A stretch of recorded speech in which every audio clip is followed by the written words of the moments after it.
পানি তো এখন প্রচুর পরিমাণ বাড়ছে, কিছুদিন থেকে এমন পানি বাড়ছে।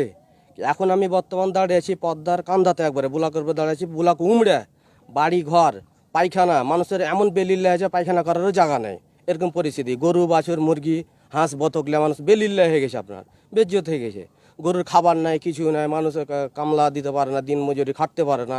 আর যে বাঁধটা আছে এ বাঁধটা উমড়ে যে ফের আরেকটা বাঁধ আছে, ওটাই যদি উমড়ে চলে যায় তাহলে ওটা চাপাই না গঞ্জি ভেসে চলে যাবে একবারে। মানে এমন ভয়াবহ অবস্থা, মানুষ প্রচুর ক্ষতি মুখের ওপর আছে, পুরো চূড়ান্ত ঝুঁকির ভিতরে আছে মানুষ। এই যে আমরা বন্যা যে বানিয়ে বৃদ্ধি হচ্ছে, আস্তে আস্তে একের পর এক বিপর্যয়ের মধ্যে আমরা পড়ছি। বন্যা যদি এরকম বাড়তি থাকে বা ফারাক্কা বাঁধের কোনো নিয়ন্ত্রণ না আনে, তাহলে আমরা একের পর এক ক্ষতিগ্রস্ত হতে থাকছি।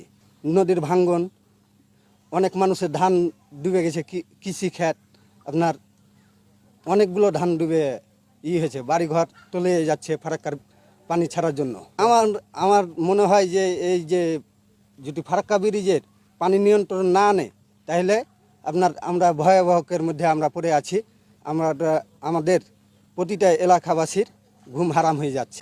কালার এক্সপার্ট, জর্জ স্যাপ এবং মাইল্ড অন হ্যান্ডস টেকনোলজি সমৃদ্ধ অরিক্স ক্রিস্টাল ওয়াশ আপনার 3-4 দিন থেকে তো বাড়ছে খুব। এখন ধরেন কি পানি আর অবস্থা তো ধরেন কি যে খারাপ, তাতে নদী তো ধরেন কি কাটছে, ভাঙন ধরেছে, পানি বাড়ছে, খুব পানি বাড়তেই আছে, পানি বাড়তে লেগে আর থামে না। এখন ধর কি সমস্যা খুব খারাপ, এখন ধর কি যে চলছে। পানি গত প্রায় 3 দিন থেকে পানি বাড়তি আছে, এখনও বেড়ে যাচ্ছে। আমাদের এভাবে যদি পানি বাড়তে থাকে, কিছু কিছু আমাদের ধানি জমি এবং ভুট্টা ক্ষেত ডুবে গেছে।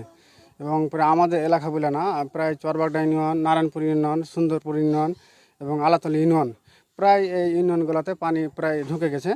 এবং এভাবে যদি বাড়তে থাকে তাহলে আমাদের ক্ষতিগ্রস্ত হবে। আর এবং ধানি জমিগুলা আমাদের সবচাইতে মানে ক্ষতিগ্রস্ত, আমরা ধানের বিষয়ের দিক দিয়ে বেশি ক্ষতিগ্রস্ত হব। কিছু কিছু আপনার জমি ক্ষয়ক্ষতি হয়েছে, আর কিছু কিছু উঁচু জায়গায় দিয়ে পানি ঢুকছে না। তো যাই হোক, আমরা আতঙ্কের মধ্যে আছি। আপনার নদীর কারণে যদি পানি বাড়ে তাহলে আমাদের ক্ষতির মুখে পড়ব। পানি বাড়তি হওয়াতে আমাদের এলাকার যে বেড়িবাঁধগুলো আছে, এই বাঁধগুলোর অতিক্রম করে পানিগুলো চলে আসছে। এতে এলাকাবাসী অনেক আতঙ্কে আছে। হয়তো কাউরি জমি জায়গা নেওয়া, কেউ গরু বাছুর নেওয়া, কেউ ছাগল বকরি নেওয়া, বিভিন্নভাবে ক্ষতিগ্রস্ত হয়ে আসছে।